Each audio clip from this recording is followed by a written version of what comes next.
আমার যে নতুন গজলগুলো বার হয়েছে তোরা শুনেছিস? টোন দাও। তোরা শুনেছিস যে নতুন গজলগুলো বার হয়েছে? এগুলো শুনি। সাল্লে আলা মুহাম্মদ সাল্লে আলা মুহাম্মদ সাল্লে আলা মুহাম্মদ সাল্লে আলা সাল্লে আলা মুহাম্মদ সাল্লে আলা মুহাম্মদ সাল্লে আলা মুহাম্মদ সাল্লে আলা সাল্লে আলা মুহাম্মদ সাল্লে আলা মুহাম্মদ সাল্লে আলা মুহাম্মদ সাল্লে আলা সাল্লে আলা মুহাম্মদ সাল্লে আলা মুহাম্মদ সাল্লে আলা মুহাম্মদ সাল্লে আলা ইশকে কিয়া আলা করিব তোমার কদমে দিয়ে দেবো জান আমার জীবনের যত কথা সবতে তুমি আতপারি না হৃদয় মাঝে তুমি চোখের তারা তুমি প্রতিভা বনা তুমি সাল্লে আলা সাল্লে আলা মুহাম্মদ সাল্লে আলা মুহাম্মদ সাল্লে আলা মুহাম্মদ সাল্লে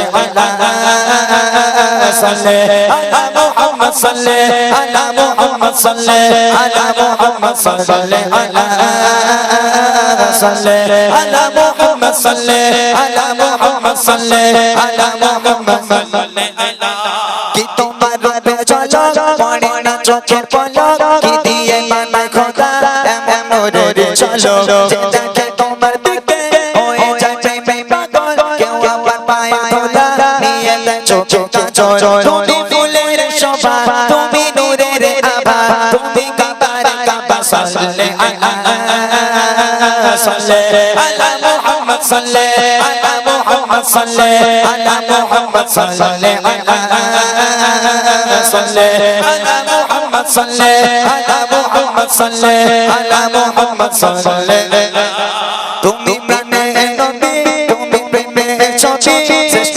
মানবতায় তুমি আদর্শ ছবি তোমার কথায় মেলে জীবনের সকল দিশা ভাঙারি দয় ভরে তুমি আশা ভরসা তোমার পেয়ে পর আল্লাহর আরো রহমতের হয় বড় সাল্লে আলা সাল্লে আলা মুহাম্মদ সাল্লে আলা মুহাম্মদ সাল্লে আলা মুহাম্মদ সাল্লে আলা সাল্লে আলা মুহাম্মদ সাল্লে আলা মুহাম্মদ সাল্লে আলা মুহাম্মদ সাল্লে আলা ইশকে কিয়া করিব তোমার কদমে দিয়ে দেবো জান আমার জীবনের যত কথা সবতে তুমি আতপারি না হৃদয় মাঝে তুমি চোখের তারা তুমি প্রতিভা বনা তুমি সাল্লে আলা সাল্লে আলা মুহাম্মদ সাল্লে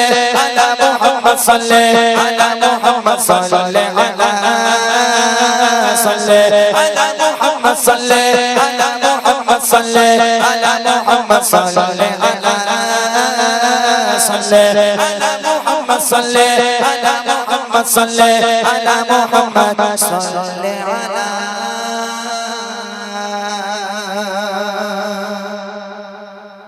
এই গজল শুনেছিস তোরা? কিসে? ইউটিউবে?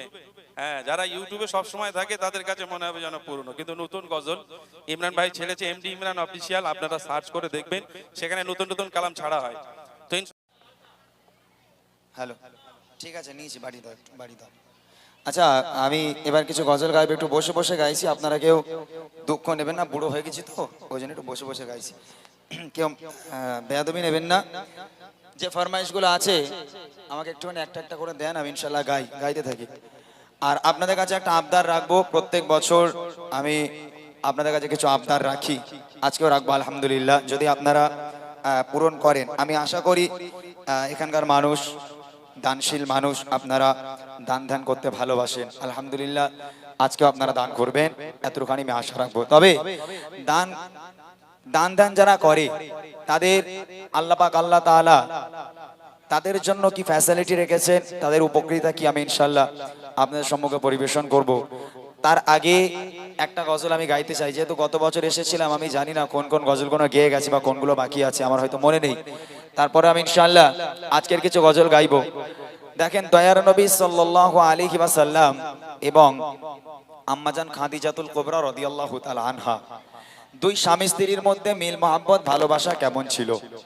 রাসূলুল্লাহ সাল্লাল্লাহু আলাইহি ওয়াসাল্লাম তিনি সাংসারিক জীবন কেমন যাপন করেছেন, আম্মাজান খাদিজাতুল কুবরা রাদিয়াল্লাহু তাআলা আনহা তিনি স্বামীর সেবা কেমন করেছেন, স্বামীকে কি মহাব্বত করেছেন, কি ভালোবেসেছেন, আমি ইনশাআল্লাহ আপনাদেরকে সে গজল শোনাবো।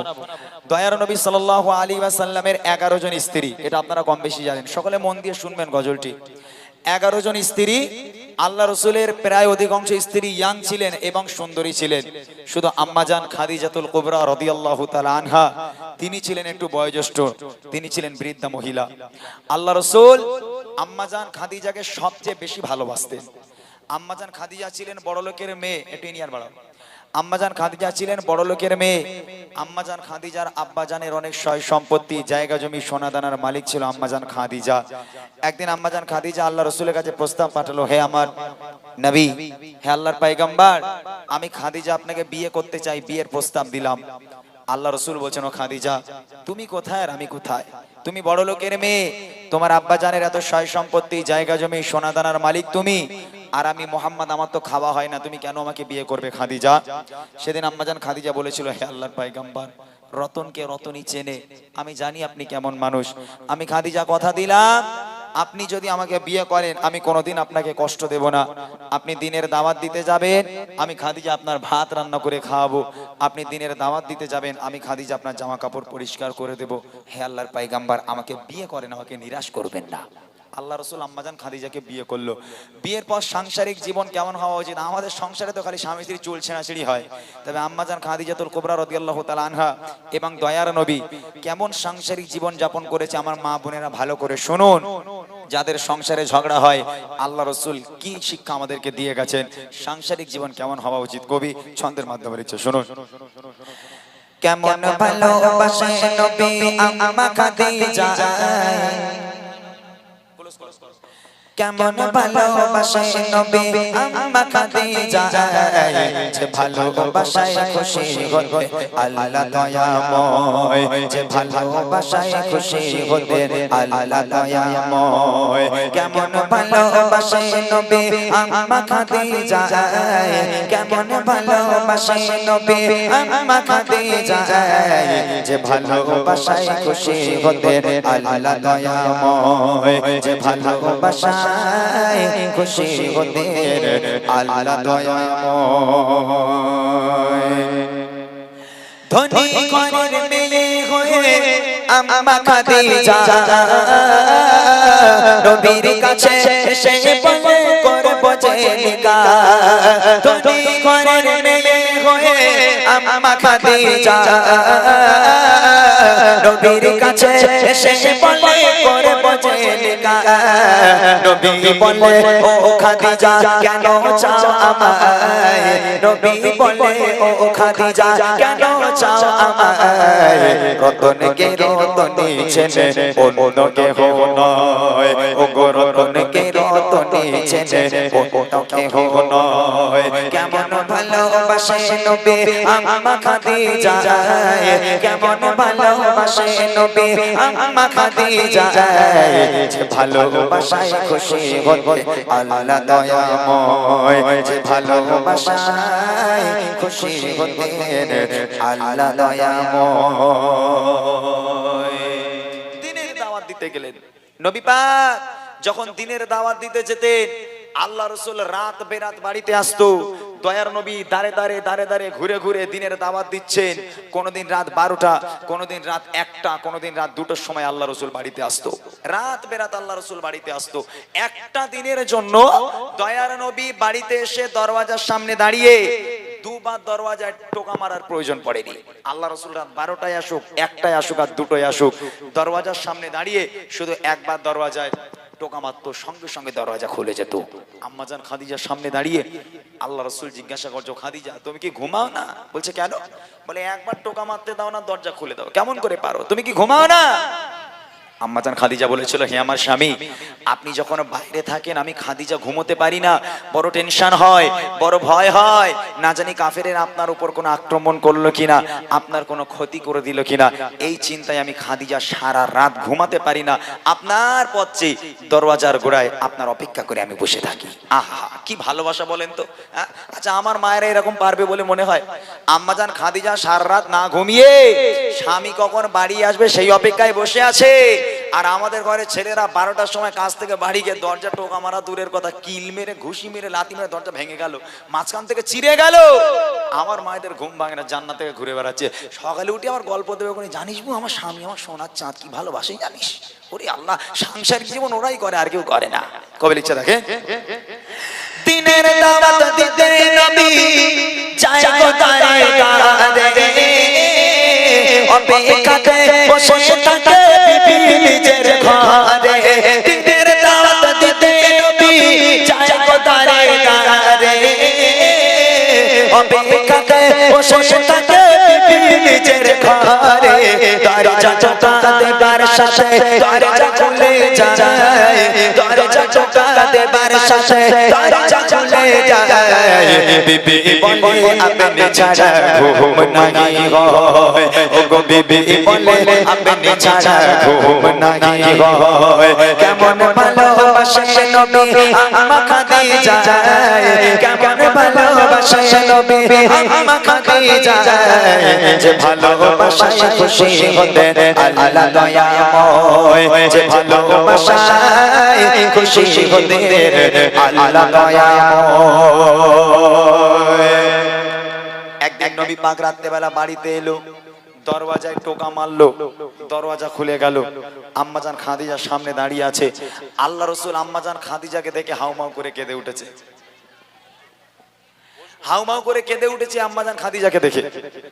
আল্লাহ রসুল আম্মাজান খাদিজা দাঁড়িয়ে আছে, দেখছে খাদিজার জামাটা এখান থেকে এমন ভাবে ছিঁড়ে গেছে, ও জামা সেলাইও করা যাবে না, তাবলিও মারা যাবে না। ই দেখে আল্লাহ রসুল হাউমাউ করে কেঁদে উঠেছে।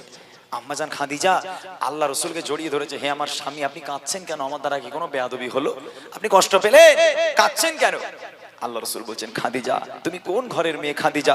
তোমার আব্বা জানের এত সয় সম্পত্তি, এত জায়গা জমি, সোনা দানার মালিক তুমি, সব সোনা দানা গুলো এনে আমি নবী আমার রাস্তায় কুরবানি করে দিলে খাদিজা। আজকে তোমার অবস্থা দেখো, তোমার জামাটা এমন ভাবে ছিঁড়ে গেছে, আমি তোমার স্বামী হয়ে ও জামা সেলাই করে দিতে পারবো না। ও খাদিজা আমি তোমাকে ভালো রাখতে পারলাম না। আম্মাজান খাদিজা আল্লাহ রসুলকে জড়িয়ে ধরে বলেছিল, হে আমার স্বামী আমি আপনার কাছে কোনোদিন কষ্ট পাইনি, আলহামদুলিল্লাহ খুব ভালো আছি, তবে জীবনে কিচ্ছু চাইনি, তিনটে জিনিস চাইবো, দেবেন? আল্লাহ রাসূল বলেন, খাদিজা কি চাই তোমার বলো, কি চাও বলো। আম্মাজান খাদিজা বলছে, আমার প্রথম নম্বর আবদার, আমি খাদিজা যেদিন ইন্তেকাল হয়ে যাব, যেদিন মারা যাব, দোকান থেকে কাফন কিনে পরালে হবে না, তাহলে আপনার এই জুব্বা আপনার এই পিরান আমাকে কাফন করে দিতে হবে। দ্বিতীয় নম্বর আবদার, আমি খাদিজা যখন আমাকে কবরে শোয়ানো হবে, কবরে নামানোর আগে আপনি নিজে কবরে নামবেন, কবরের চারপাশটা একবার হাঁটবেন, কেননা আমি খাদিজা বড় কবরের আযাবের ভয় পাই। কবর যদি আমাকে আযাব দেয়, আপনার পায়ের ছাপ থাকলে কবর আমাকে আর আযাব দেবে না। আর তিন নম্বর আবদার, মুনকার নেকির ফারিস্তারা যতক্ষণ আমার সওয়ালের জবাব না করবে, আমার কবরের ধারে বসে থাকতে হবে, বাড়ি যেতে পারবেন না। এই তিনটে আবদার রাখবেন। আল্লাহ রাসূল বলছে, খাদিজা তোমার তিনটে আবদার মেনে নিলাম, তিনটেই পূরণ করব। আহা, স্বামীর কাছে স্ত্রী কত সুন্দর আবদার রাখলো। আচ্ছা আমার মায়ের এরকম আবদার রাখে বলে মনে হয়? আমার তো শোনা নেই জীবনে যে কোনো মহিলা বলে গেছে, এই দেখো আমি মরে যাওয়ার পর জুম্মার দিনে গিয়ে আমার কবরটারও জিয়ারাত করো, আমি মরে যাওয়ার পর একটু ফকির খাইও, গ্রামের ইমাম সাহেব মুয়াজ্জিন হাবিব সাহেবদের দাওয়াত করে খাইও, গ্রামের মানুষদের বাচ্চা কাচ্চাদের খাইও, আমার জন্য একটু মাগফিরাতের দোয়া চেও। ওইসব না, বলে ঈদ হয়ে গেছে আমাদের ওলা উঠে একটু দিঘায় লেগালে না। ওরে আল্লাহ, আমার মায়েদের আবদার সবসময় হাই স্পিডে, বুঝলেন না? কিন্তু আম্মাজান খাদিজা আল্লাহ রাসূলের কাছে কি আবদার করেছিল, কবি লিখে দেখেন, বিবি বলে ও স্বামী মরণের পরে কবরে শোয়াবেন আমায় জুব্বা কাফন করে, কবরের চারিপাশে ঘুরবেন ঘেটে ঘেটে, কবর জানো নাহি পারে আমায় পিষে দিতে, থাকবে বসে ফারিস্তাদের সওয়ালের সময়, থাকবে বসে ফারিস্তাদের সওয়ালের সময়, হয় কবরের কঠিন আযাব বড়ই ভয়ের হয় ওগো কবরের কঠিন আযাব বড়ই ভয়ের হয় কেমন ভালোবাসা নবী আম্মা খাদিজা কেমন ভালোবাসা নবী আম্মা খাদিজা যে ভালোবাসায় খুশি হতেন আল্লাহ দয়াময় যে ভালোবাসায় খুশি হতো আল্লাহ দয়াময়